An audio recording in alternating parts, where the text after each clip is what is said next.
Selamat malam Bapak Ibu semuanya. Kita mulai lagi, kita datang lagi di hari Kamis untuk PA kita Proma. Hari ini kita akan bahas Roma 7 ayat 1 sampai 6 yang akan dipimpin oleh Penginjil Purnama. Sebelum kita mulai pembahasan kita pada malam hari ini, kita mau berdoa terlebih dahulu, kita mau minta pimpinan Tuhan untuk PA kita pada malam hari ini. Tadi minta kesediaan Jos lah. Tadi Jos kan yang mau mendelegasikan kan. Minta kesediaan Jos untuk pimpin doa lah. Enggak lah, bercanda lo ya tuh tadi. Oke lah ya, aku pimpin lah ya. Mari kita berdoa. Bapa dalam surga, kami berterima kasih diberi kesempatan sekali lagi untuk berkumpul bersama di Zoom malam ini untuk membahas PA online. Biar Tuhan Engkau berkati pembicara dan moderator yang akan melayani pada hari ini. Tuhan berikan hikmat, biarlah Roh Kudus yang berbicara melalui mereka, Tuhan, untuk kami dengar. Dan juga Tuhan, berilah kami waktu dan pikiran yang fokus untuk mendengarkan dan memahami firman yang telah disampaikan. Kami berdoa bersyukur dalam nama Yesus, Juru Selamat kami yang hidup. Amin. Hari ini pembahasan kita dari Roma 7 ayat 1 sampai 6. Bapak Ibu bisa buka Alkitabnya. Kita akan membahas tentang, terkhusus kembali membahas tentang hukum Taurat. Mungkin akan ada beberapa pengulangan, tapi Bapak Ibu diminta di sini untuk melihat hal-hal baru yang mungkin bisa dilihat, mungkin apa insight baru, apa yang mau Tuhan katakan, apa yang mau Tuhan bicarakan. Mari kita sama-sama fokus, kita benar-benar serius untuk ikut malam hari ini dan ikut interaksi. Nanti ada tanya jawab, ada pertanyaan, mungkin ada yang mau ditanya, silakan. Oke, saya langsung aja kasih ke pembicara, Penginjil Purnama, silakan. Ya, terima kasih Contoh Wandi. Ya, selamat malam saudara-saudara semua. Kita bersyukur ya, malam hari ini kita bertemu kembali di PA kita, masih tetap di Kitab Roma, dan malam ini kita masuk ke dalam pasal yang baru. Nah minggu lalu kita udah mendengarkan ya dari Contoh Silpa. Saya akan mereview kembali pembahasan kita minggu lalu yang sudah kita dengar. Nah, kita telah mendengar dan mengetahui bahwa ketika seseorang dimerdekakan dalam Kristus, belum itu Contoh Wandi. Ketika kita dimerdekakan dalam Kristus, maka yang terjadi itu ada beberapa hal. Yang pertama itu saat kita sudah dimerdekakan dalam Kristus, kita itu tidak akan dikuasai dosa lagi. Bahkan karena kita tidak dikuasai oleh dosa lagi, kita akan merasa jijik untuk melakukan dosa. Nah, yang kedua itu orang percaya tidak lagi berada dalam hukum Taurat, tapi orang percaya sudah di dalam kasih karunia. Nah, inilah yang akan menjadi mungkin pembahasan kita malam hari ini selanjutnya. Nah, kedua hal ini sudah kita ketahui ya, saudara-saudara semua dari pembahasan kita di minggu yang lalu. Nah, tapi di pasal yang baru ini Paulus mengulang lagi tentang hukum Taurat itu. Nah, mungkin di beberapa pasal sebelumnya kita sudah mendengar tentang Taurat. Nah, tapi Paulus mengulangnya lagi di pasal 7 ini. Nah, ada apa sebenarnya kenapa diulang kembali? Apakah ada makna yang berbeda? Tentu, pasti ada makna yang berbeda ketika pesan itu diulang lagi. Nah, sebelumnya saudara-saudara mari kita baca dulu dari Roma 7 ayat 1 sampai 6 ini. Nah, kita membacanya secara bergantian ya, dan saya akan menunjuk saudara-saudara siapa yang akan membacanya. Yuk, saya akan memulainya pertama dari ayat yang pertama ya. Roma pasal 7 ayat 1.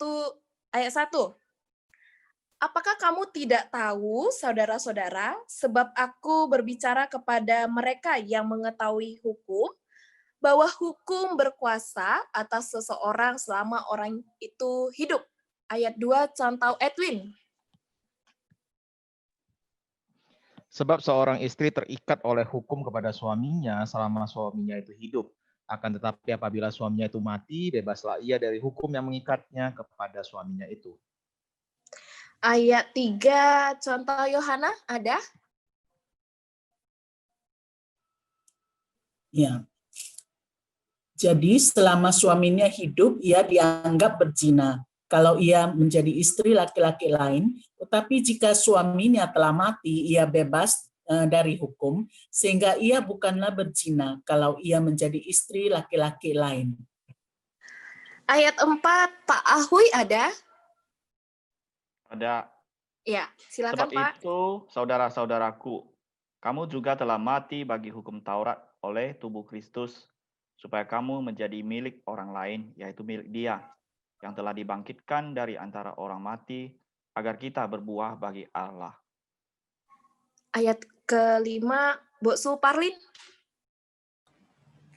Ayat 5, sebab waktu kita masih hidup di dalam daging, hawa nafsu dosa yang dirangsang oleh hukum Taurat, bekerja dalam anggota-anggota tubuh kita, agar kita berbuah bagi maut. Ya, ayat ke-6 saya minta contoh Silpah.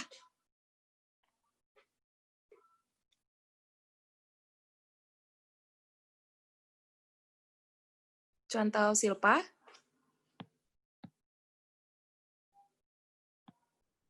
Oke, sepertinya jaringan ya. Sorry.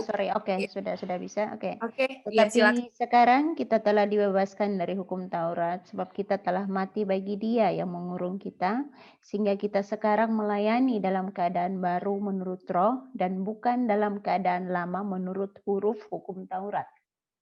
Iya, terima kasih untuk partisipasi kita semua. Nah, saudara-saudara, coba kita perhatikan di ayat yang pertama. Nah, kita perhatikan Paulus mengatakan seperti demikian. Saya mengambilnya langsung kutipan, sebab aku berbicara kepada mereka yang mengetahui hukum.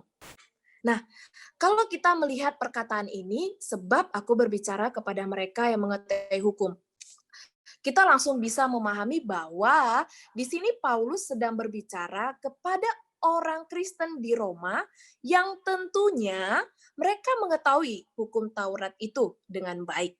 Nah, jadi Paulus sedang berbicara kepada orang yang tahu hukum itu, bukan yang tidak tahu. Nah, lalu mengapa? Pertanyaannya, mengapa Paulus mengulang kembali tentang hukum ini? Atau mengapa Paulus berbicara lagi tentang hukum ini kepada orang Kristen yang ada di Roma? Nah, di sini saya udah kasih jawabannya ya, langsung. Karena walaupun mereka sudah percaya, ini menjadi catatan ya, mereka masih menganggap bahwa iman percaya mereka itu kepada Kristus belum cukup jika tidak melakukan hukum Taurat. Jadi seolah-olah hukum Taurat itu sebagai pelengkap dari keselamatan mereka. Kalau kita bisa katakan seperti itu ya. Jadi bagi mereka iman dan percaya kepada Kristus itu rasanya belum cukup lah. Karena mereka selama ini hidup di dalam hukum Taurat, menjalankan Taurat. Yang mereka tahu ketika mereka menjalankan Taurat itu akan membawa mereka kepada keselamatan. Nah, jadi masih ada unsur-unsur yang mengikat mereka untuk percaya, untuk memasukkan hukum Taurat itu ke dalam kehidupan mereka. Nah, mereka menganggap Taurat ini dapat menjadi alat sebagai alat pelengkap untuk mengerjakan keselamatan mereka. Nah, inilah yang Paulus hendak jelaskan kembali, bagian ini. Dalam bagian ini, Paulus hendak menjelaskan arti keberadaan kita atau status kita saat ini seperti apa gitu. Makanya Paulus mengulang kembali lagi. Nah, kita adalah manusia yang sudah tidak lagi dikuasai dosa dan tidak berada di bawah hukum Taurat. Nah, posisi ayat pertama ini sejajar dengan pernyataan dari Roma 6 ayat 14 yang berbunyi demikian.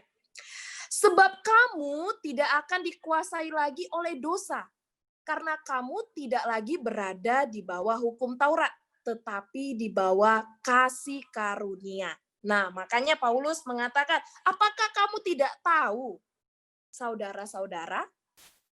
Sebab kamu itu tidak dikuasai lagi oleh dosa. Kamu tidak berada lagi di bawah hukum Taurat. Dan kamu sudah berada di dalam kasih karunia. Nah, Posisi ayat 1 ini sejajar dengan pernyataan yang dalam Roma 6 ayat 14. Nah, Paulus mengulang itu kembali, menegaskan kembali keberadaan dan status orang Kristen di Roma.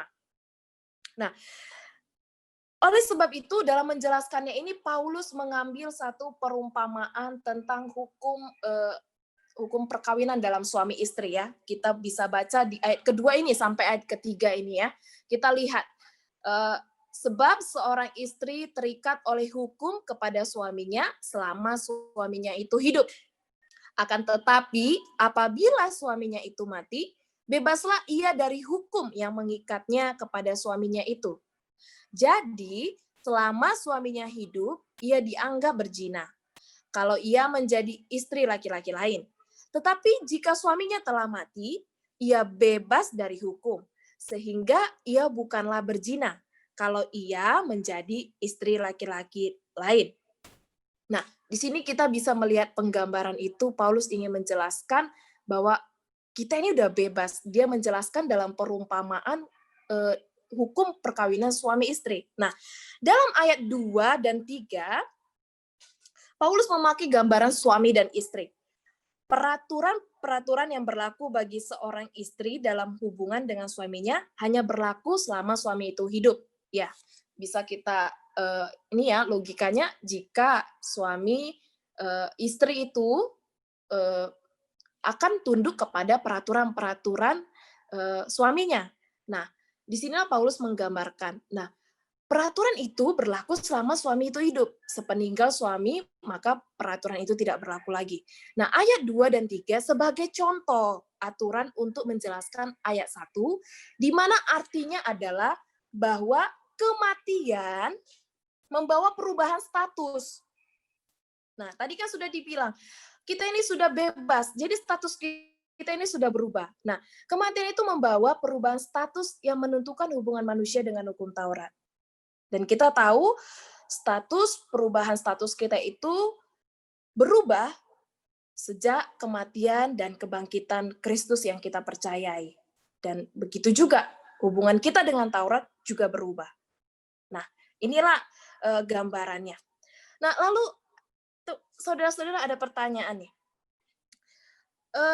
Mengapa Paulus menggambarkan hukum Taurat itu seperti relasi suami dan istri pada ayat 2 dan 3 tadi? Kira-kira ada nggak ya, menurut saudara, relasi suami dan istri itu seperti mungkin menurut saudara-saudara sejajar dengan hukum Taurat atau gambarannya sama? Coba kita diskusikan ya, kenapa ya Paulus memakai gambaran relasi suami dan istri untuk menggambarkan hukum Taurat? Ya, baik Bapak Ibu. Ada satu pertanyaan, mengapa Paulus menggambarkan Taurat seperti relasi suami dan istri di ayat 2 dan ayat 3?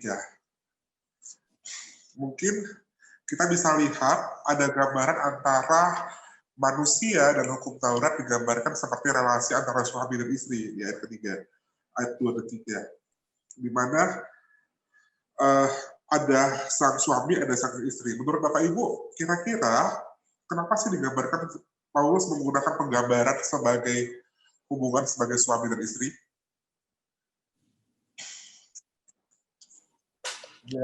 Ada yang mungkin mau menjawab?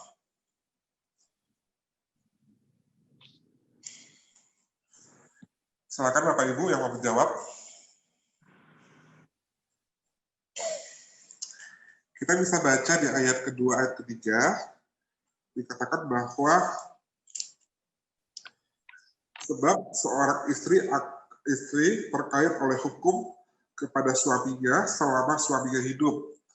Akan tetapi apabila suaminya mati, bebaslah ia dari hukum yang mengikat kepada suaminya itu. Jadi selama suaminya hidup, ia dianggap berzina kalau ia menjadi istri laki-laki lain. Tetapi jika suaminya telah mati, ia bebas dari hukum, sehingga ia bukan berzina kalau ia menjadi istri laki-laki lain. Ini menurut Bapak Ibu, mengapa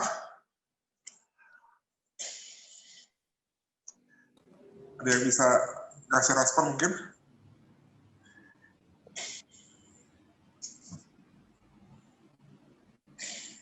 Contoh, Iya, Bos Marino, silakan Bos.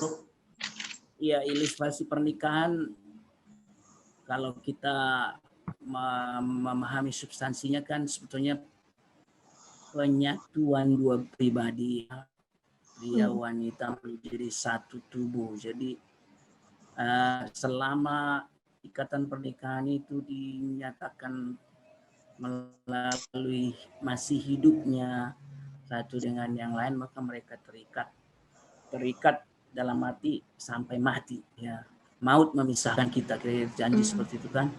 Jadi selama kita menyatakan saya sudah percaya Yesus, artinya saya terikat kepada Yesus dalam sebuah ikatan kasih karunia, ya, anugerah. Maka tidak layak lagi saya mengikatkan diri kepada di luar kasih karunia Kristus. Misalnya seperti kepada Taurat. Terus jadi hal yang jadi orang ketiga jadinya hukum Taurat itu, ibarat dalam pernikahan kan, berzina sepertinya kita kepada Yesus. Nah itu sebabnya sebenarnya dalam sekali maknanya bagi semua budaya, saya kira mengerti ikatan pernikahan sebagai satu hal yang sangat sakral, maka dengan Kristus pun kita sebetulnya melebihi malah sakralnya ikatan seperti itu. Nah, saya kira itulah sebabnya Rasul Paulus memakai ilustrasi pernikahan ini, ya. Itu dari saya. Silakan. Oke, berarti Bausu ada hubungan terkaitan Bausu ya? Iya, pengikatan diri kepada Yesus. Mungkin Bapak Ibu ada hal lain yang mungkin ingat atau bisa melihat dari situasi yang ada, mungkin melihat gambaran pernikahannya. Kenapa sih dikatakan hubungannya seperti relasi suami dan istri? Tadi Bausu sudah bilang ada keterikatan, ada penyatuan di situ. Paulus sering banget loh gunakan gambaran relasi suami dan istri, relasi keluarga, untuk menggambarkan hal-hal, untuk menggambarkan sesuatu.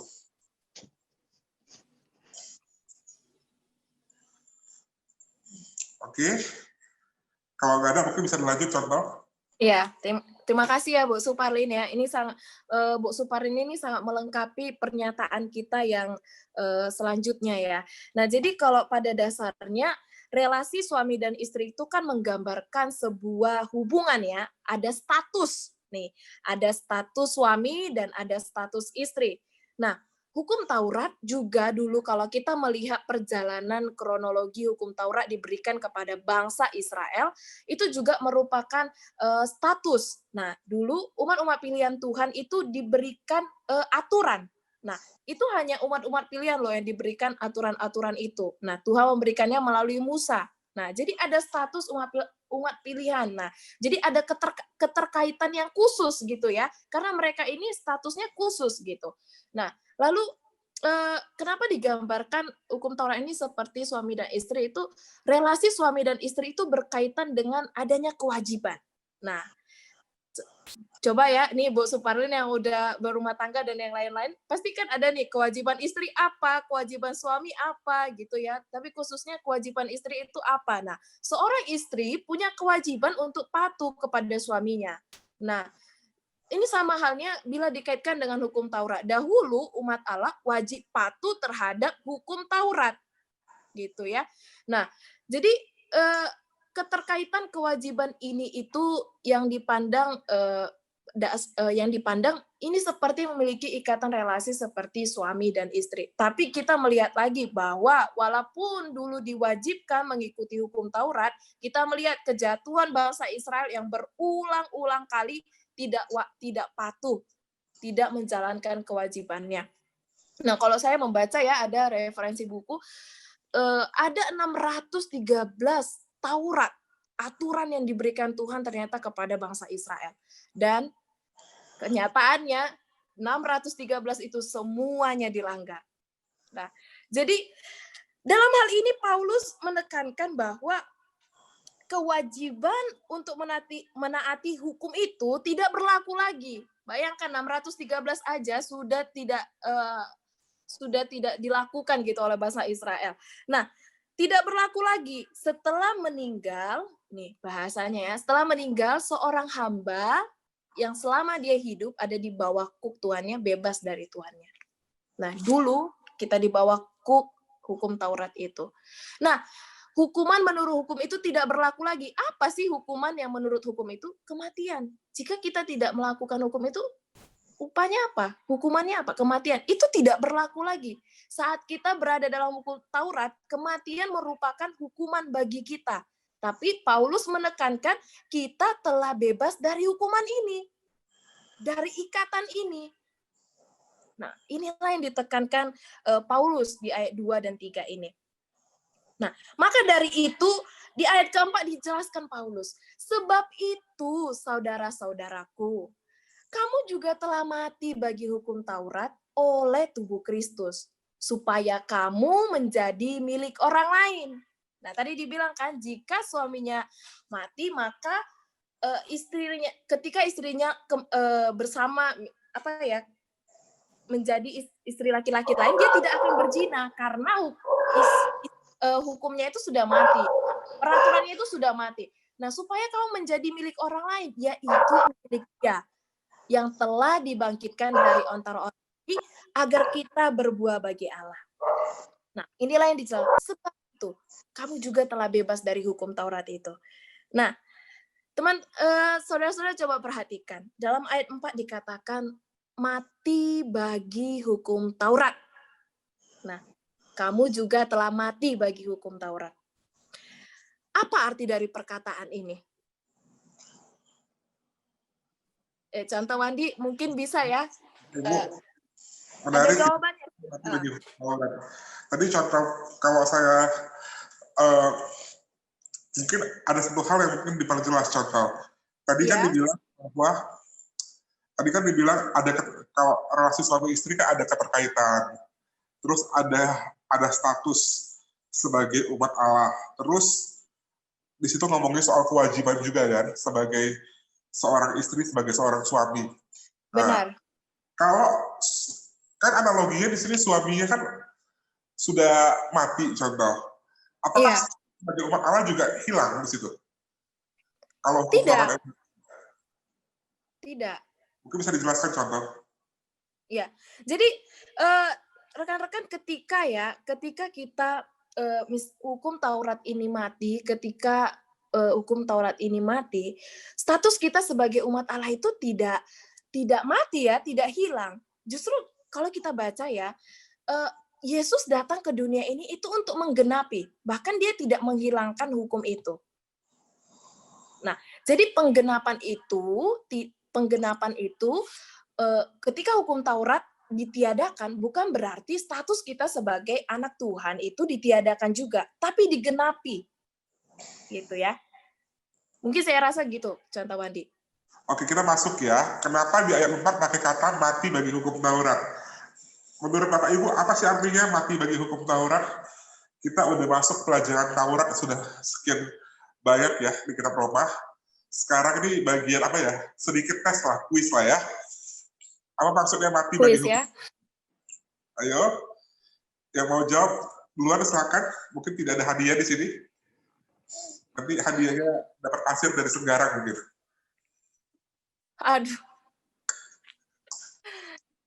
Silakan. Ya. Pak Ahu ini biasanya. Atau Ibu Lim Acuan. Kristi. Lim Acuan atau si Kristin di sini ada. Ada Ibu Linda di sini.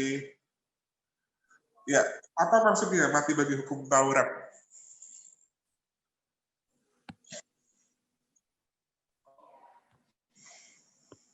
Iya.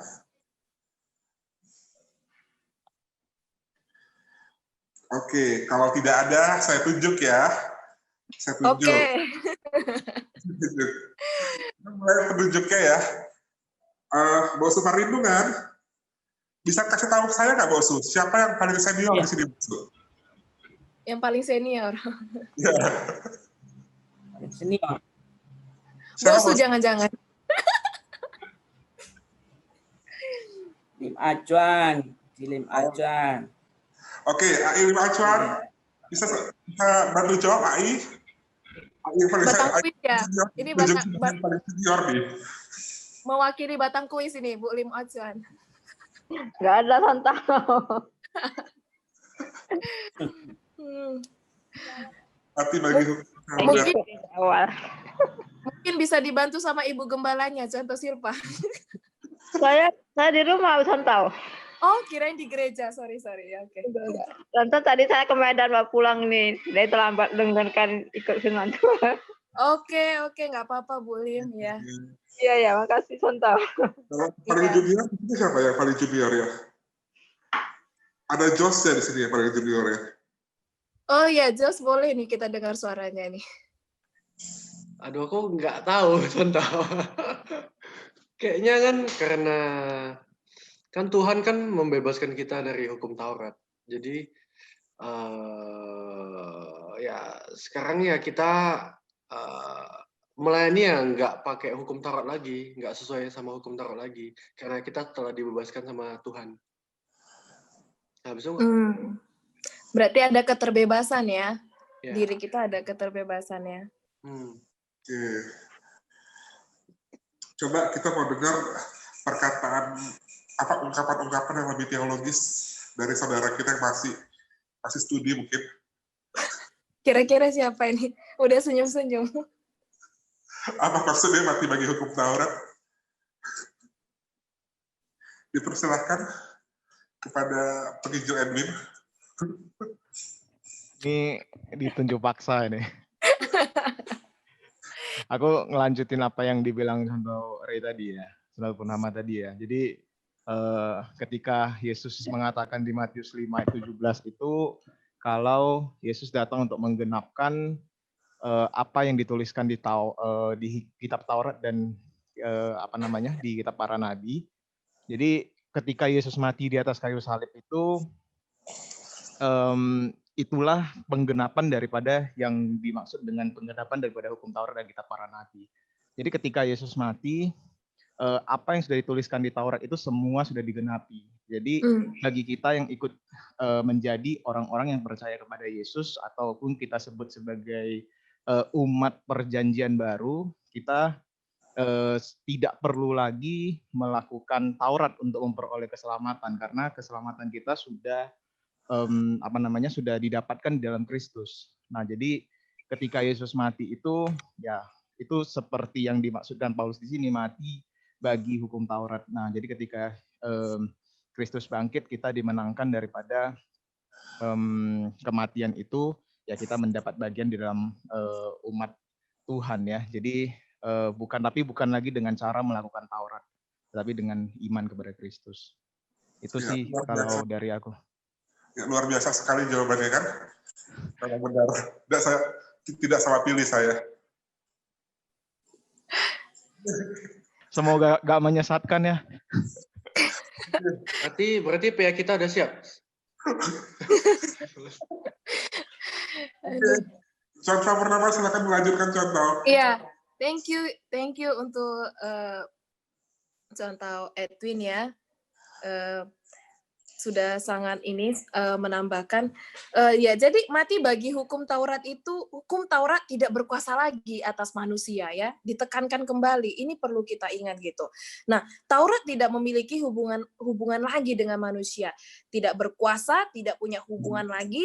Nah, sama seperti hamba yang telah bebas dari tuannya, tidak lagi terbelenggu dengan kuk tuannya.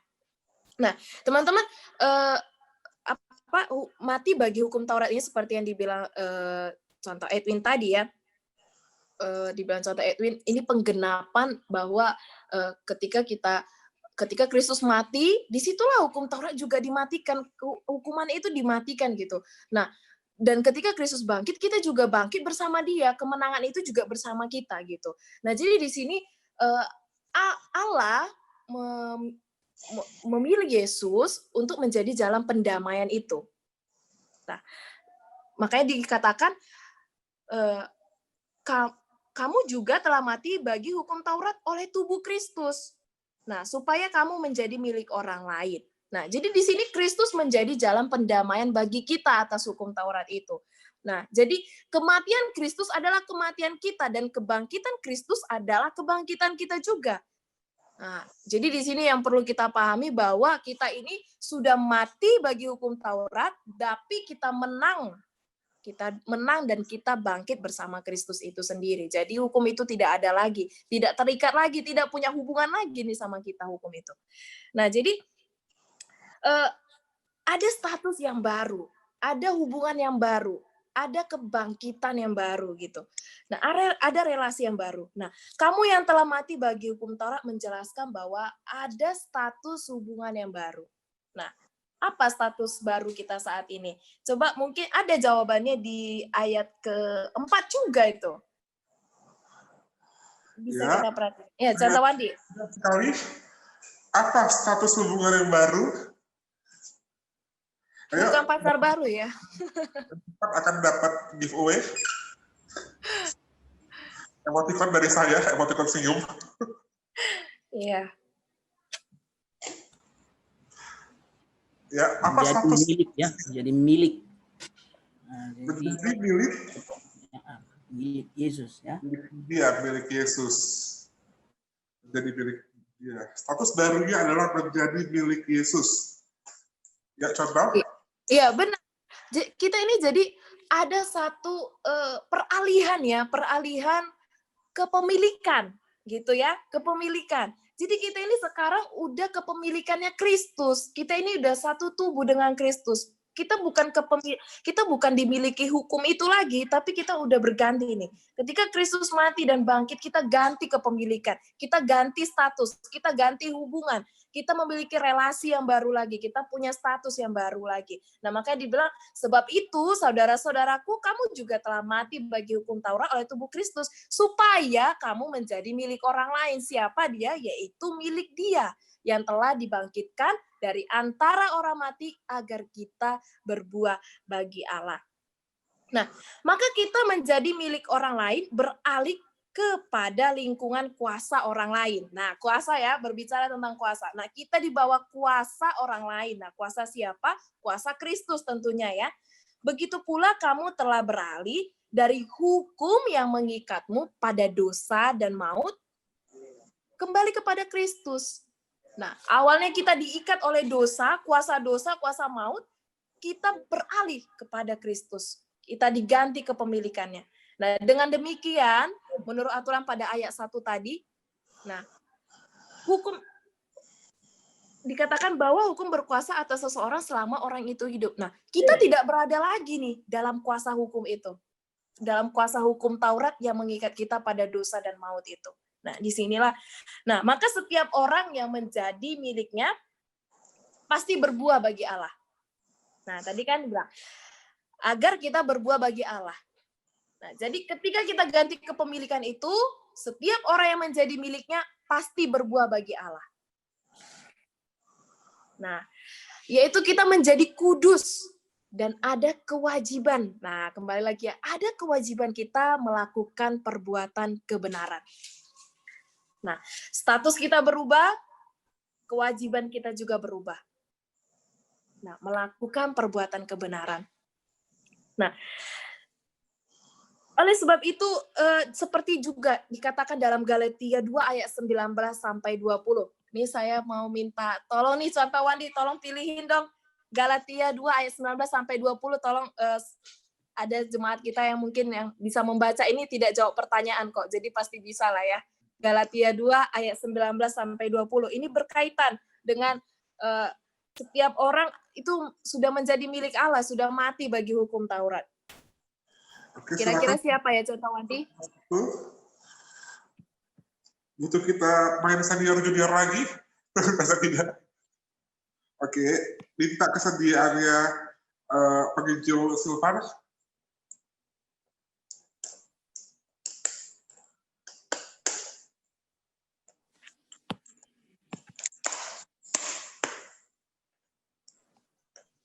Contoh Yohana juga boleh.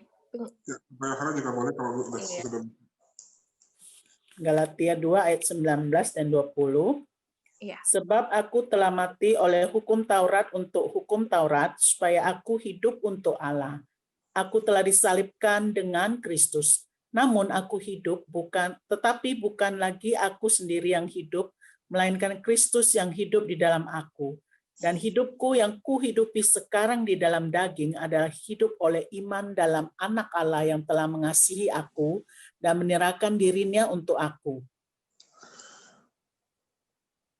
Nah, ya, jemaat-jemaat, ketika Kristus sudah membangkitkan kita, memenangkan kita dari hukum itu, kita hidup bukan kita lagi, bukan tentang kita lagi, tapi tentang Kristus. Itulah makanya dikatakan bahwa ketika seorang keluar dari hukum itu, dia pasti berbuah bagi Allah karena dia di dalam Allah, karena dia milik Allah. Nah, jadi ujung-ujungnya hidupnya juga harus berbuah bagi Allah. Nah, begitu ya, seperti yang dikatakan dalam Galatia.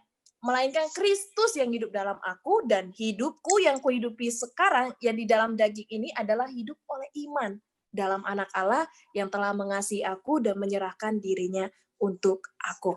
Nah, ketika kita ingin berbuah bagi Allah, maka kita tidak bisa ya hidup dalam kedagingan. Ini sangat bertentangan sekali ya, sangat bertentangan sekali nih. Berbuah bagi Allah berarti kita mematikan kedagingan, keinginan kita itu. Nah, apa sih hidup di dalam daging? Artinya adalah keadaan manusia yang tak bertuhan. Dalam arti yang meninggalkan tuannya yang sah, yaitu Allah, dan hidup di bawah kuasa dosa.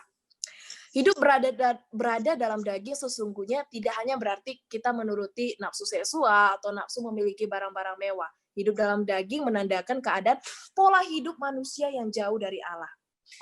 Nah, jadi hal ini itu ketika kita ingin berbuah bagi Allah, banyak pertanyaan bagaimana ya supaya kita berbuah bagi Allah. Rasanya itu kayak mengawang-awang ya, tidak mendarat atau bagaimana, kita nggak mengerti gimana harus berbuah bagi Allah. Nah, jadi berbuah bagi Allah itu berarti kita menanggalkan kedagingan kita.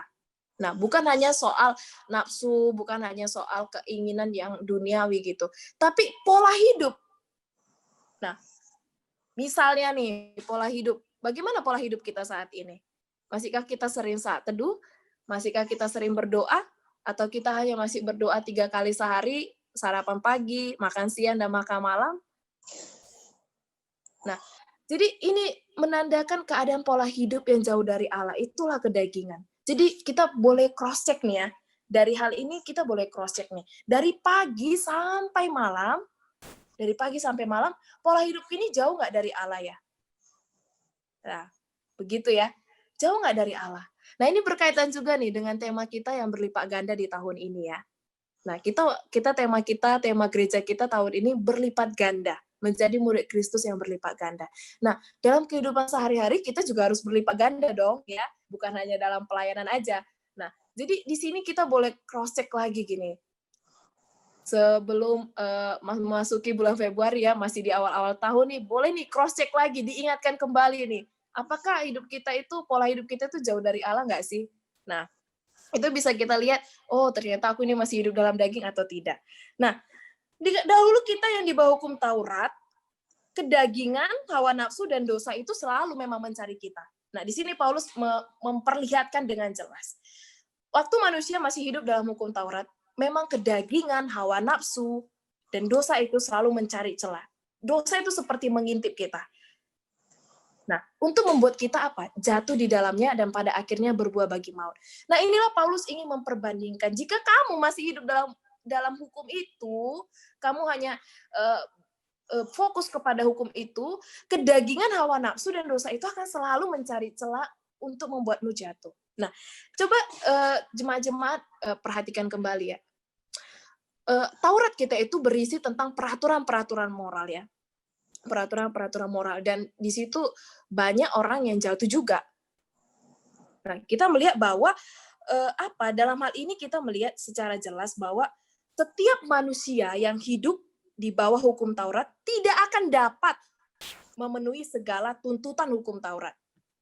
Nah, itulah tujuan dari penggenapan datangnya Kristus ke dalam dunia ini. Karena manusia itu tidak akan dapat untuk memenuhi segala tuntutan hukum Taurat. Hukum Taurat malah akan menjadi perangsang dosa. Nah, seperti yang di ayat ke-5 ya, dikatakan, sebab waktu kita masih hidup di dalam daging, di dalam hukum Taurat, hawa nafsu dosa yang dirangsang, di dalam kedagingan, hawa nafsu dosa yang dirangsang oleh hukum Taurat bekerja dalam anggota-anggota tubuh kita agar kita berbuah bagi Allah. Nah, inilah Paulus memperjelas kita. Kita yang hidup dalam hukum Taurat, kita akan terus selalu berada di samping hawa nafsu, dosa, keinginan-keinginan daging. Nah, karena apa? Hukum Taurat ini menghasilkan buah maut. Makanya tidak heran ketika orang hidup dalam hukum Taurat, dia akan berbuah bagi maut juga. Gitu. Nah, oleh sebab itu Paulus menekankan sehingga dapat dikatakan bahwa hukum Taurat ini menjadi musuh sebenarnya yang mematikan bagi manusia. Nah, ya, rekan-rekan perlu diperhatikan bahwa Paulus di sini tidak berkata ya hukum Taurat membuat kita berdosa. Karena sebenarnya pelakunya itu adalah kita. Nah, kita melihat bahwa sebelum ada hukum Taurat, dosa juga udah ada. Itu di Taman Eden, dosa udah ada, ya. Nah, jadi bukan hukum Taurat yang membuat kita berdosa. Jangan salahkan hukum Taurat. Wah, ini karena hukum Taurat, bukan. Nah, karena kita pelakunya gitu ya.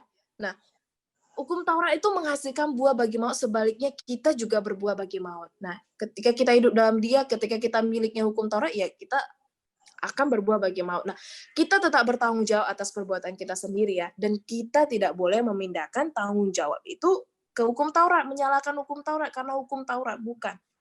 Nah, kabar baiknya adalah bahwa hukum yang mengikat kita ini, yang membelenggu kita ini terus menerus memperhatikan dosa-dosa. Akhirnya hukum Taurat ini membuat kita jadi memperhatikan dosa. Nah, disinilah Paulus menekankan lagi.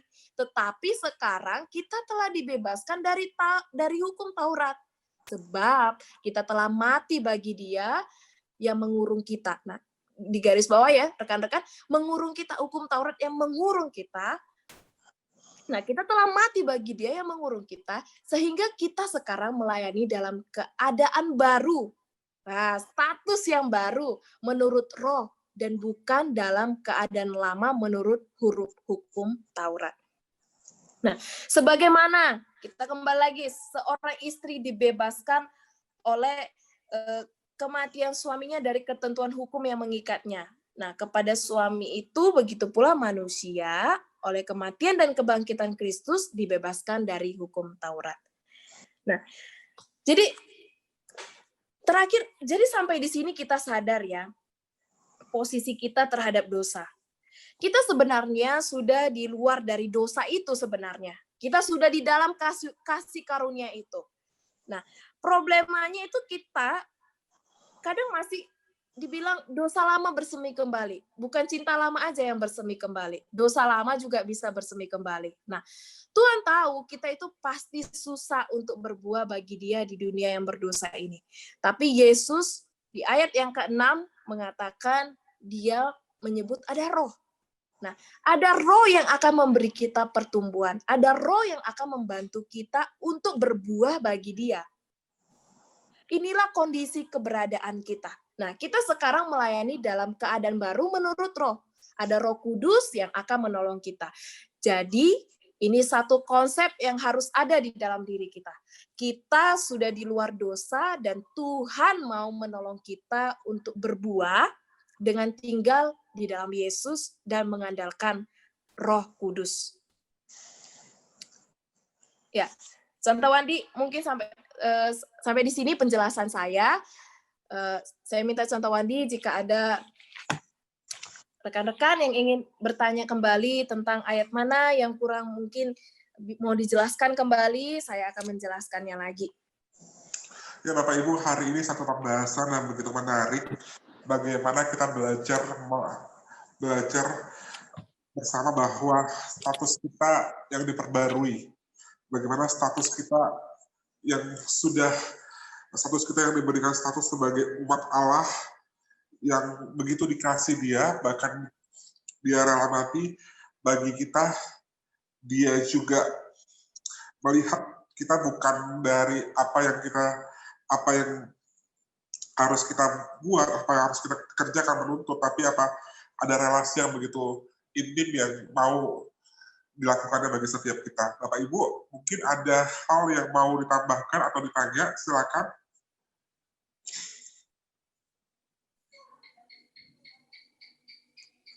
Ya, ada hal yang mau ditanya atau mau ditambahkan, silakan.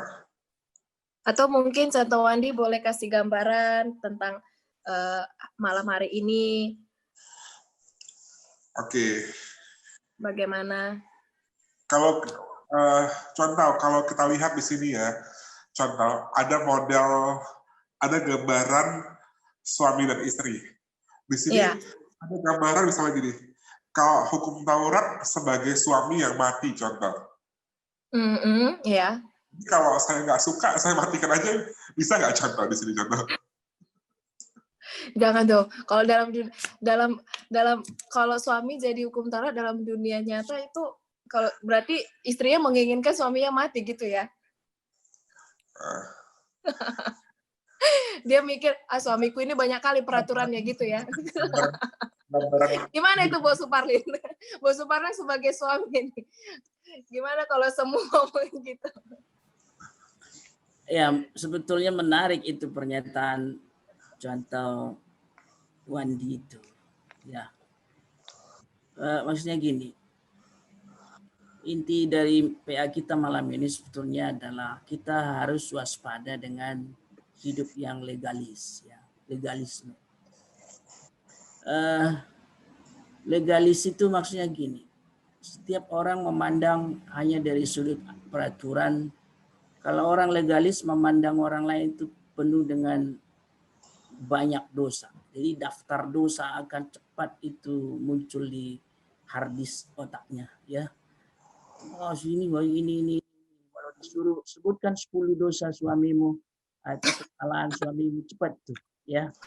Iya ya. Jadi kalau sebutkan 10 kebaikan suamimu, apa ya. Lama mikir ya. Jadi orang legalis itu memandang banyak daftar dosa. Padahal mereka lupa ada kuasa dosa yang harusnya menjadi fokus hidup, dan itu sudah diselesaikan oleh Tuhan Yesus.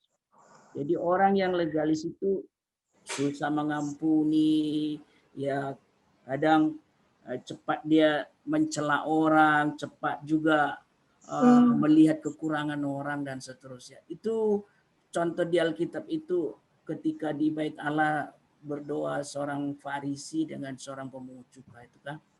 Farisi itu kan cepat ya. Aku bersyukur kepada Tuhan, aku tidak seperti orang ini. Aku tidak begini.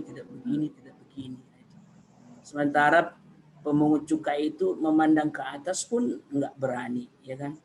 Nah, hati-hati kita dengan budaya legalis ini. Maksud saya begini, kalau kita sudah menjadi anak Tuhan, malam ini kita ditegaskan kita sudah putus hubungan dengan hukum Taurat karena Yesus, maka kita sudah terikat lekat sekali dengan Yesus. Ibarat kalau saya pakai istilah hubungan suami istri, suami kita itu ya Yesus itu, gitu loh. Maka fokusnya kepada dia, ya kan. Jadi kehidupan yang legalis, hati-hati kita. Bisa status kita anak Tuhan, pelayan Tuhan, pejabat gereja, tapi kalau masih ada sifat-sifat cepat melihat kekurangan orang, cepat kalau orang lain salah susah sekali kita mengampuni, gitu loh. Simpan kesalahan orang. Nah ini saya kira ini menjadi warning bagi kita.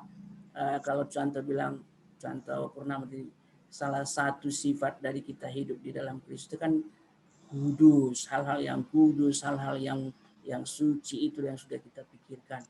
Nah, jadi hati-hatilah, cek masing-masing. Saya sendiri juga masih berjuang dalam cepat sekali kita pikir yang negatif sama orang.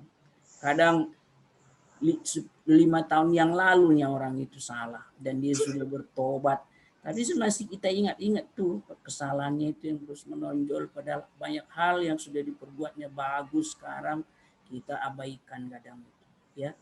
Nah, itu dulu dari saya, mungkin hal-hal yang sifatnya aplikatif, ya. Terima kasih.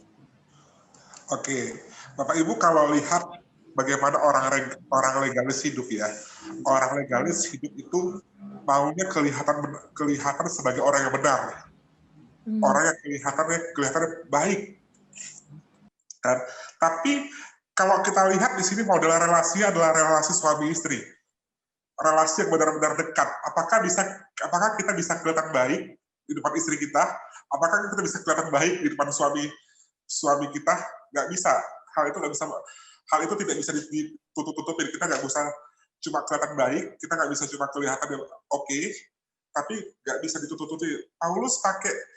Mungkin Paulus pakai model relasi suami istri gara-gara itu juga ya contoh. Bisa nggak contoh Pur? Agar tidak ada relasi yang tersembunyi di situ. Iya, jadi seperti yang dibilang Santo Wandi ya, relasi suami istri dengan hukum Taurat. Ya, seperti yang tadi kita bahas ya, ada satu keterikatan yang khusus gitu ya. Jadi menyambung juga ya dari pernyataannya Bu Suparlin, begitu juga ketika relasi kita sama Kristus, kan kita disebut sebagai mempelai wanitanya ya. Nah di situ ada relasi keterikatan bahwa hidup kita ini kudus seperti dia. Nah seharusnya seperti itulah gitu.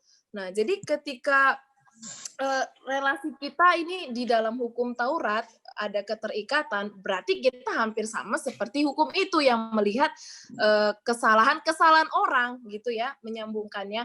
Nah, ketika kita dekat dengan hukum itu yang kita lihat hanya kesalahan-kesalahan orang ya, hidup legalis ini. Jadi berkaitan juga akhirnya, contoh Wandi. Oke. Bapak Ibu pernah nggak sih pengen kelihatan baik di depan yang udah berumah tangga ya? Mungkin pernah nggak? Iya, berarti yang jawab ini ibu-ibu rumah tangga, bapak-bapak rumah tangga ya. Pengen kelihatan baik di depan istrinya atau suaminya, tapi nggak bisa kalau cuma pura-pura, harus benar-benar nyata. Pernah nggak punya pengalaman kayak gitu? Gimana contoh Wandi? Coba ulang lagi. Lucu juga. Aduh, saya mau kelihatannya baik di depan suami saya. Saya mau masak kan, padahal saya tidak bisa masak. Jadi beli GoFood gitu? Jadi saya beli GoFood aja nih, supaya kelihatan baik.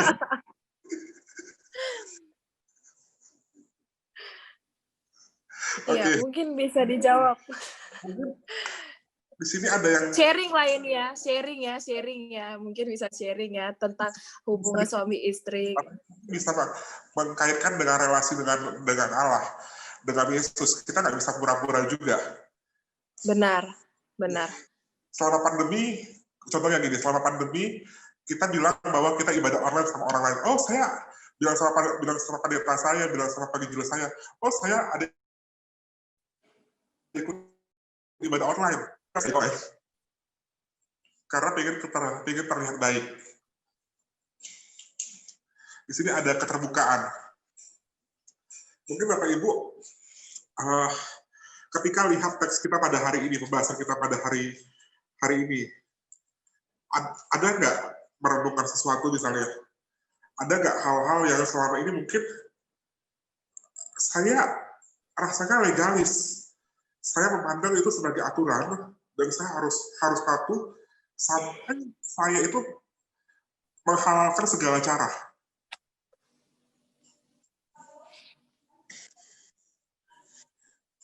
Atau kembali kayak tadi, relasi suami istri. Saya penasaran loh sama yang baru nikah. Siapa yang baru nikah? Aku yang baru nikah di sini. Contoh apa ya? Contoh Rona ya? Masih hot-hotnya. Kenapa? Oh, ayo. Mau nanya apa? Kau pernah nggak terlihat pura-pura? Kenapa contoh Wandi? Contoh Rona pernah nggak berusaha kelihatan sebagai pribadi yang baik di depan suami? Pasti pernah lah. Padahal, ya. Padahal Pada Contoh Wandi dulu, tuntaskan dulu, nanti nggak enak kita. Padahal contoh pada realitanya saya tidak bisa itu, tapi saya pengen kelihatan saya bisa.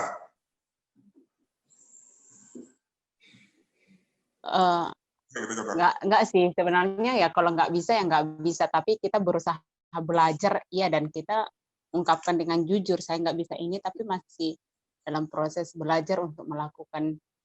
Kalau memang dia misalkan lah suami suka, sedangkan saya tidak bisa memasak, contoh kan, ya hanya contoh sih kenyataan ini. Jadi saya belajar loh gitu, ya bukan untuk hanya menyenangkan dia, tapi juga kan itu untuk mendorong kita lebih baik juga gitu. Tapi ya begini ya, kalau kita lihat seperti itu ya, hal apa yang membuat misalnya, hal apa yang bisa membuat ya udah saya tetap menerima dia atau menerima kamu sebagai istri atau suami saya.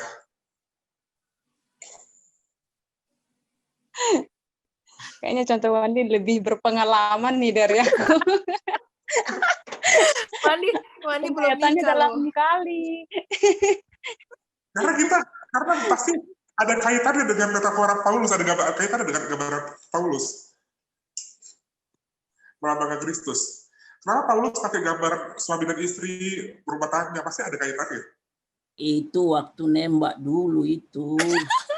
Jadi aku menerima engkau dengan apa adanya, dengan segala kelebihan kekuranganmu itu. Masuk rumah tangga udah biasa itu pernyataan itu. Oh gitu ya Bosu ya. Maklumlah kita belum tahu ini.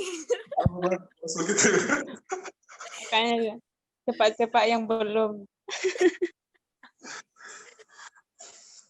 Ya, Jadi Bapak apa contoh Rona? Ada pertanyaan silakan. Yang mau di-chat juga silakan. Ai Christine ada pertanyaan nggak Ai? Cici jangan Ai lah. Cici Christine. Oke lah, saya tanya ya. Manusia ini kan tidak sanggup menghidupi hukum Taurat ya.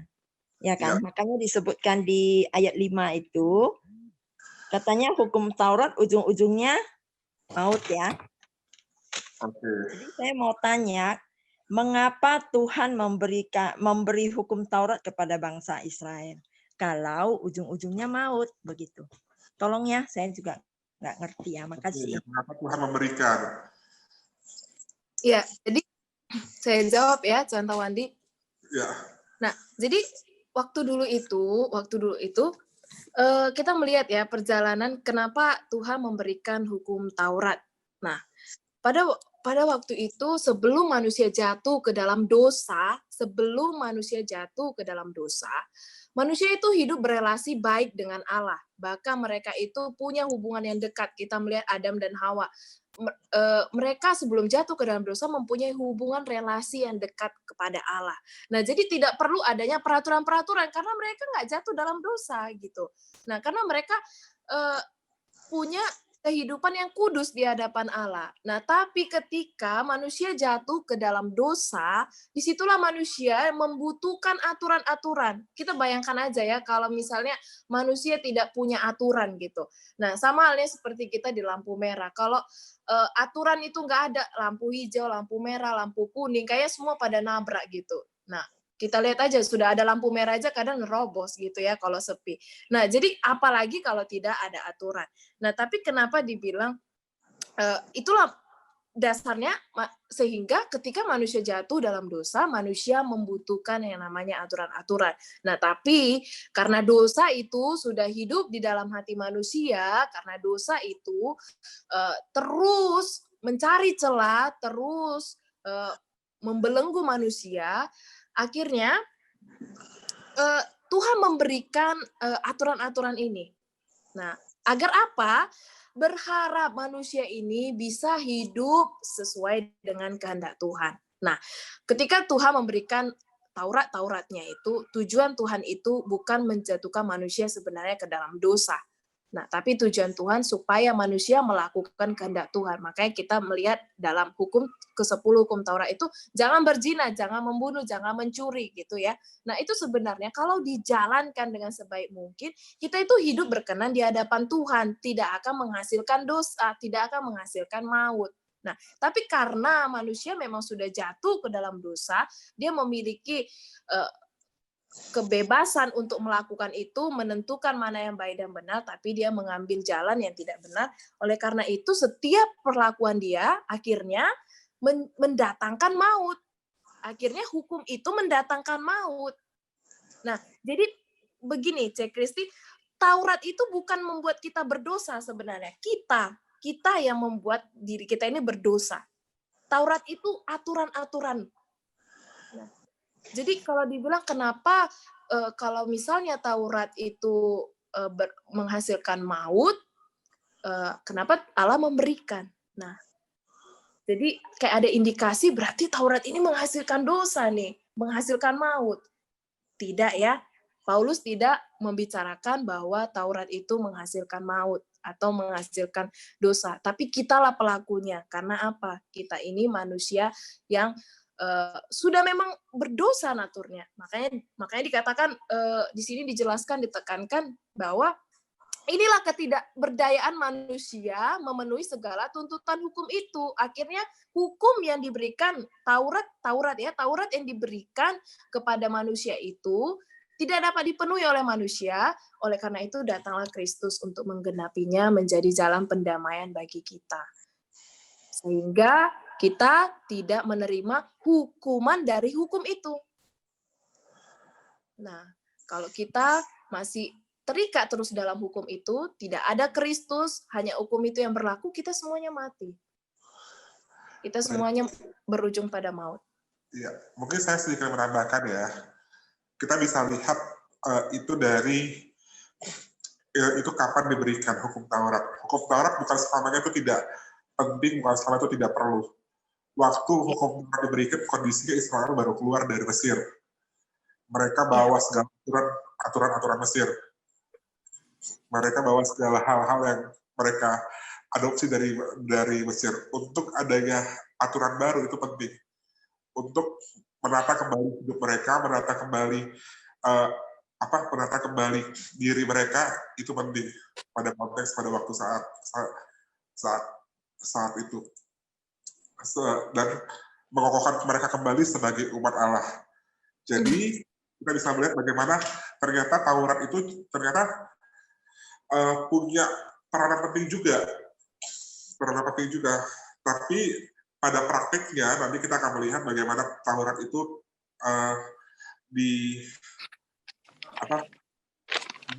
diaplikasikan tidak benar oleh Israel.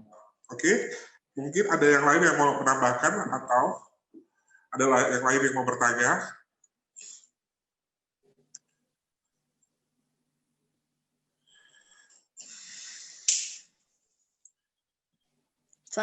Apakah Tuhan tahu bahwa manusia ini sebenarnya tidak sanggup sih kalau untuk menjalankan hukum Taurat 100%? Apakah Tuhan tahu sebelum dia memberikan Taurat? Oke. Contoh Purnama, silakan contoh. Ya, Tuhan tahu ya, pasti Tuhan tahu. Tuhan Maha tahu gitu. Tuhan tahu manusia ini tidak mampu. Oleh karena itu, makanya Tuhan Allah itu mengirimkan Yesus karena Tuhan tahu. Nah, tapi kembali lagi, kenapa Tuhan memberikan aturan ini? Jadi kembali lagi sih kita, supaya manusia sepanjang hidupnya menjalankan kehendak Tuhan, aturan-aturan. Nah, menurut saya itu sih. Jadi Tuhan tahu manusia itu lemah. Nah, apalagi kalau kita nggak dibuat aturan gitu ya, bebaslah kita ini, liarlah kita ini gitu. Tuhan tahu manusia ini udah liar karena udah di dalam dosa. Dan pada akhirnya kita melihat sebenarnya rancangan karya penebusan Allah itu sudah ada sejak perjanjian lama. Gitu ya. Sudah ada sejak perjanjian lama. Dari situ kita melihat bahwa Tuhan tahu manusia ini membutuhkan keselamatan. Kalau dulu kita melihat bahwa penghapusan dosa itu melalui korban bakaran, mempersembahkan korban. Dan di situ kita bisa melihat gambaran bahwa Tuhan tahu manusia ini lemah. Nah, mungkin Bosu Parli bisa menambahkan, Bosu. Boleh saya jawab sedikit? Ada contoh Silva yang mau menambahkan. Oke. Contoh. Saya berpikir seperti begini. Tuhan memberikan hukum Taurat seperti contoh Purnama bilang tadi. Allah memberikan hukum Taurat kepada bangsa Israel. Tujuannya itu adalah untuk supaya bangsa Israel itu hidup di dalam keteraturan. Nah, pertanyaan Ci Kristi tadi, apakah Tuhan tahu? Tuhan benar dan sangat tahu, bahkan dia sangat mengenal dengan jelas bagaimana bangsa Israel. Bahkan dia tahu ketika sebelum dia memberikan hukum Taurat itu, dia sudah tahu bahwa pada akhirnya nanti bangsa Israel pun akan gagal menaati hukum Taurat. Lalu kenapa Tuhan tetap memberikan ini? Nah, sebenarnya saya berpikirnya seperti begini. Allah tetap memberikan hukum Taurat ini kepada bangsa Israel supaya apa? Dia melihat bahwa ini memang benar bangsa Israel tidak akan sanggup menaatinya. Tapi justru karena tidak sanggup menaatinya seperti itu, maka bangsa Israel sendiri, umat Allah saat itu harus menyadari bahwa ternyata mereka dari dirinya sendiri tidak sanggup untuk menaati hukum Taurat. Karena itulah mereka butuh kasih karunia. Seperti itu. Nah, itu mempersiapkan mereka bagaimana Allah nanti mengutus anaknya, Yesus Kristus. Kenapa? Kalian itu tidak sanggup untuk melakukan hukum Taurat. Menaati sepenuhnya itu tidak sanggup. Karena itu kalian butuh kasih karunia. Kasih karunia yang diberikan itu dalam bentuk apa? Yaitu dengan jalan apa? Mengutus Yesus Kristus ke dunia ini sebagai penggenapan dari hukum Taurat. Seperti itu. Itu dari saya. Ya, thank you Contoh Silpa. Silakan Bu Suparlin atau mau menambahkan atau ya, lain. Ya benar. Contoh Silva itu benar. Jadi sederhananya begini. Tuhan buat peraturan supaya akhirnya manusia sadar aku nggak sanggup ternyata ya, aku butuh melebihi dari sekedar mentaati detail Taurat ini. Aku nggak sanggup, maka Tuhan bilang kalau gitu aku kasih kemurahan bagimu. Nah itulah yang kita kenal anugerah itu, kasih karunia. Maka akhirnya kita merasa aku butuh juru selamat. Ya sederhananya seperti itu sebenarnya. Jadi tujuan dari semuanya sebetulnya adalah pernyataan kasih Allah pada akhirnya. Itu sebabnya sebetulnya secara substansial dari semua hukum Taurat A sampai Z itu sebetulnya tetap isinya adalah kasih. Nah itu yang dijelaskan Yesus nanti di Perjanjian Baru kan, inti dari semuanya mengasihi Allah, mengasihi sesama. Ya pada akhirnya semua manusia harus melihat aku butuh kasih Allah sebab aku tidak sanggup mentaati semua aturan yang banyak ini. Kira-kira begitu. Ya, tercapailah tujuan Allah untuk menyatakan kasih-Nya kepada manusia di dalam Kristus Yesus. Dan di saat yang sama keadilannya juga dinyatakan melalui ketaatan Yesus menggenapi, menyempurnakan semua Taurat itu dalam dirinya. Ya, saya kira itu. Terima kasih. Ya. Sudah cukup jelas saya rasa. Sudah cukup jelas. Berarti manusia itu disadarkan ya, contoh ya, supaya dia tahu bahwa dia tidak apa-apa, tidak ada apa-apanya ya. Ya, benar. Ya, sehingga dia butuh kasih karunia gitu ya. Ya, benar Cek Kristi. Ya, oke, makasih. Ya Bapak Ibu, apakah ada pertanyaan lagi atau mungkin contoh Purnama, contoh Wandi. Ya. Mungkin satu lagi karena waktu sudah agak sempit, mungkin perlu juga kita bahas di ayat yang ke-6 yang terakhir itu. Sehingga kita sekarang melayani dalam keadaan baru menurut roh. Nah, mungkin kita aplikasikanlah bagian ini, bagaimana seorang anak Tuhan melayani dalam frame yang utuh, ya, bukan hanya dalam melayani secara formal, secara tugas, secara jabatan, tapi keseluruhan hidup padanya kan melayani Tuhan. Jadi bagaimana itu format dalam menurut keadaan baru, menurut roh yang bisa kita aplikasikan sehari-hari. Mungkin itu bisa kita diskusi. Terima kasih. Ya, jadi kalau bisa kita aplikasikan ya, melayani dalam keadaan baru menurut roh, bukan dalam keadaan lama menurut huruf hukum Taurat. Nah, jadi pertama kita tuh harus bersyukur ya untuk keselamatan, untuk kasih karunia yang diberikan Allah kepada kita. Nah, karena dari situlah kita mampu untuk hidup sesuai dengan kehendaknya. Nah, lalu bagaimana kita melayani dalam keadaan baru menurut roh, bukan menurut kedagingan.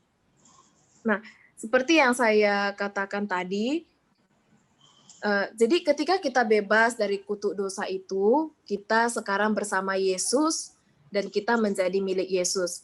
Ini sebenarnya mengingatkan kita akan Kejadian 2 ayat 8, Tuhan Allah membentuk Taman Eden, di sebelahnya di situ ditempatkan, dan Taman Eden adalah tempat karunia Allah dan kita bersama-sama dengan Allah.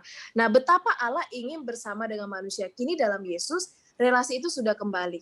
Nah, dalam keadaan baru. Nah, relasi itu sudah kembali. Nah, dan disinilah kita melayani dalam keadaan baru itu seperti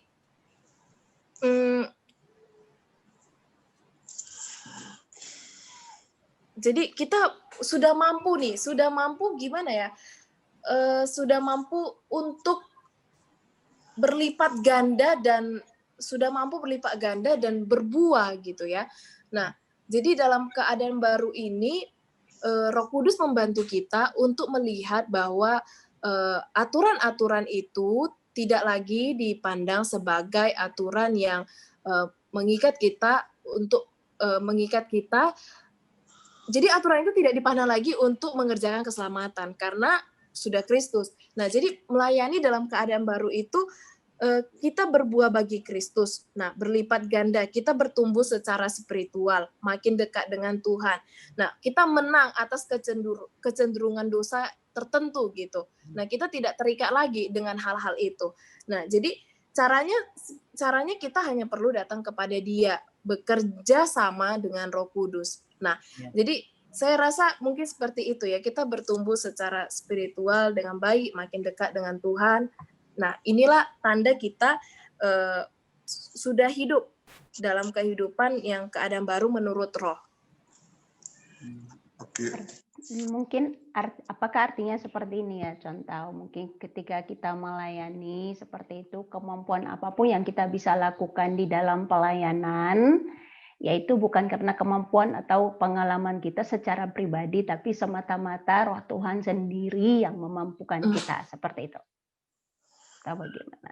Karena setiap kali berbicara seperti tadi tentang hukum ya, tentang legalisme, ya kalau dulunya kita merasa bahwa oh saya mampu melakukan ini itu, saya bisa ini dan bisa itu, seperti itu. Tapi ketika kita sudah menyadari betul bahwa yang saya sudah melayani dalam satu keadaan yang baru, yaitu menurut roh, artinya apa? Apapun yang bisa saya lakukan itu semata-mata bukan karena kemampuan saya, tapi Roh Tuhan sendiri yang memampukan saya. Seperti itu. Ya. Atau bagaimana? Ya benar. Ya benar Syanta Silpa.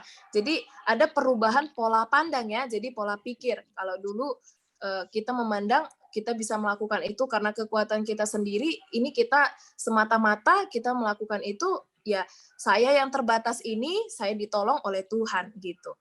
Seperti itu. Ya, berarti kembali kepada seperti ungkapan Yohanes ya, biarlah ketika selesai melayani, biarlah Tuhan makin besar dan aku makin kecil. Makin kecil, ya.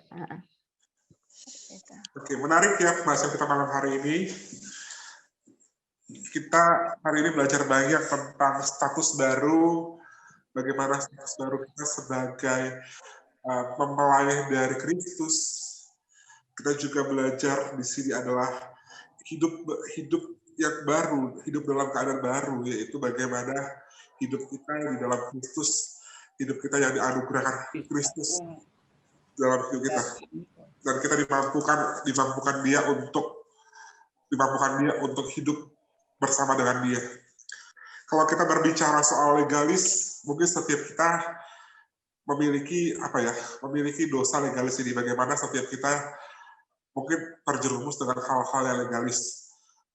Tapi setiap kita sadar benar bahwa hal yang legalis tidak akan dilakukan oleh umat yang berelasi betul, benar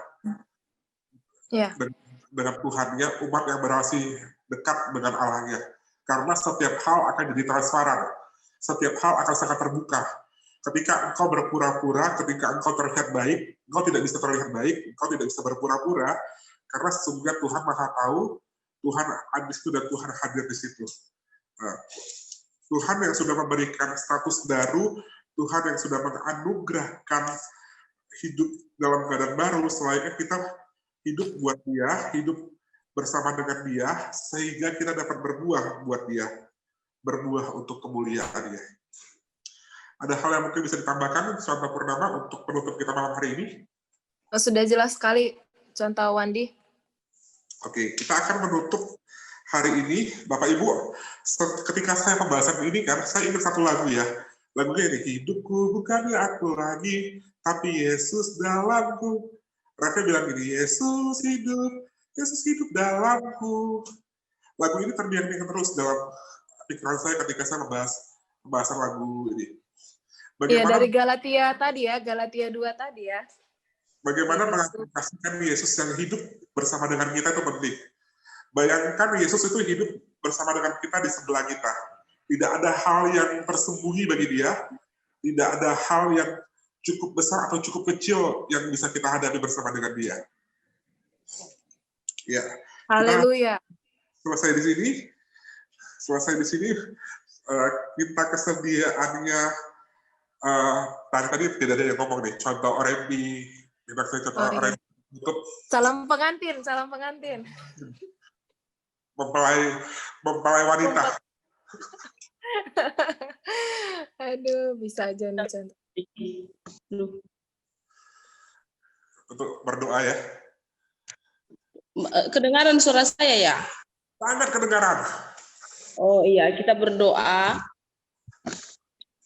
Tuhan, kami bersyukur pada malam hari ini di mana Engkau telah menolong, memberkati setiap kami boleh mengakhiri setiap PA kami, dan dari setiap apa yang telah kami dengar Tuhan, biarlah itu yang membuat kami semakin dekat dengan Tuhan, dan biarlah Tuhan hukum Taurat itu kami boleh tidak hidup lagi di bawahnya, tetapi kami melihat bahwa Tuhan telah mati dan bangkit bagi kami untuk menyelamatkan kami, karena kami menyadari kami ini adalah manusia yang lemah dan tidak bisa hidup di dalam peraturan yang Tuhan buat.